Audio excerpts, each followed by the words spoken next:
Започваме с последната част на Международната конференция. И аз започвам с една мисъл, която гласи: всяка мисъл е покана за разговор. Днешната тема е борба с антисемитизма, езика на омразата, опазване паметта на Холокоста. Един ден не може да стигне, за да говорим по тази тема. Няма да ни стигнат и 45 дни да говорим по тази тема. Може би и 450 дни да говорим по нея. Но така или иначе, в днешния ден, за мен, най-важното е да обсъдим едни неща. Какъв е нашия вътрешен свят? Какъв свят вие като млади хора изграждате в себе си?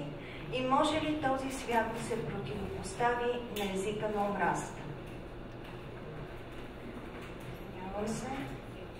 Не съм историк. Изключително съм впечатлена от лекцията на доцент Христиди. Тук е представител на Министерство на образованието госпожа Николова, която е историк. Аз няма да влизам в дълбочина на историческите процеси. Не съм и човек с еврейски произход, но съм човек, който е посветил работата си на идеята да направим света по-добър, по-човечен и по-смислен чрез образование и възпитание. Как може да се случи това? Няма начин да не се върна бегло назад към времето. Искам да започна с един цитат от една невероятна книга. Книгата е Сузи внучката от къщата на номер 4 и времето на скритите еврейски звезди. Този цитат е на Бригита Бер от тази книга. Светът не започва някъде там, а точно в теб. Следователно, в какъв свят ние ще живеем, зависи преди всичко от нас самите. И сега, нека обърнем поглед към нашия действителен свят сега. Какво се случва в момента? Нека обърнем поглед и към нашия вътрешен свят. Какъв е нашия свят? Щастливи ли сме? Да. Гладуваме ли? Някой някъде да, другаде не. Ако този свят, в който живеем, не ни достига, ние можем да се обърнем към книгите и да открием въображаемия свят. Можем да намерим това, което търсим чрез литературата. Стремим се да имаме спокойствие, щастие, да бъдем щастливи в училище, но едновременно с това някъде до нас достига една информация, че някъде там хора са убивани, цели семейства унищожавани, че някъде има война, а щом се води война, няма начин да не умират и невинни хора. Откакто съществува човечеството, война винаги е имала. Дали тя е била за завоюване на територии, дали е била за някакви други неща, войни са се водили.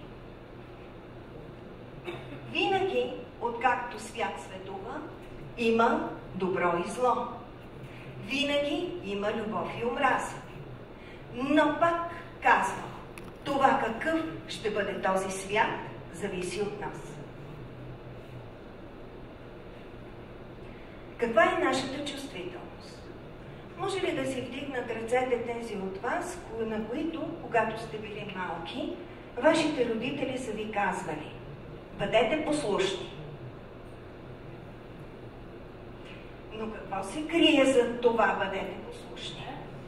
Какво се крие за това да бъдеш добър, да бъдеш уважителен, да бъдеш услужлив, да изразяваш и доброта, и почтенност? Какво се крие за тези думи?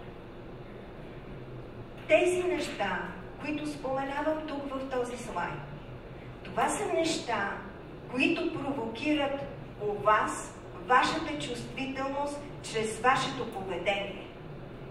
Когато говорим за уважение, ние знаем, че трябва да уважаваме семейството си, майка си, баща си, но едновременно с това нашата цел е да уважаваме човека до нас, човека, който не познаваме, или различния от нас човек. Следователно, изключително важно за нас е да възпитаваме в себе си именно тези качества. Какво означава да бъдем услужлив? Аз казвам на сина ми: бъди услужлив с другарчето си. Той казва: какво означава това?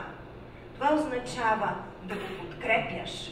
Когато той има нужда от теб, да застанеш до него. Когато има нужда от теб, да му подадеш ръка. Когато него го обиждат и унижават, да застанеш на негова страна. Добротата е една много променлива величина. Той е добър, по-малко добър, най-добър. Етикети, в които ние си служим в ежедневието. За мен, всеки един човек, носейки в себе си доброта, носи в себе си и други качества. Той не може да носи в себе си само доброта.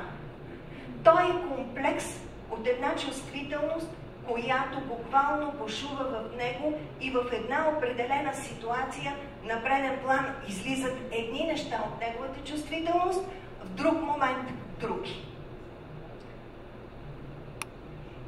И сега, какво е това, което най-много мен ме притеснява като човек, работещ в системата на образованието 35 години? Равнодушието, пренебрежението, лекомислието и забравата. Ако ние сме равнодушни към всичко това, което се случва в нашия свят, ако не подлагаме на съмнение това, което се случва, или не искаме да разкриваме истинността на случващото се, ние влизаме в информационния поток. В този информационен поток идва един момент, в който си казваме: да, в Близкия изток се води война. Има убити, има взети заложници, има страдащи, има унищожени домове, заличаване на родова памет. Сега, 21 век. Но това не е при мен. Това не е в моето семейство. Това не е в моята държава, нито в моя град, нито в моето село. Следователно, някъде там се води. Мен това не ме засяга. Добре, но това в един миг може да се превърне в проблем, който не е чак толкова далече Близкия изток. Стават неща, на които сме свидетели, които се случват в Амстердам, в Париж, в Берлин. Това е Европа. Следователно, ние започваме вече с нашата чувствителност да бъдем предпазливи, внимателно да обмисляме нещата, които се случват в нашия свят и да се опитваме да се предпазим.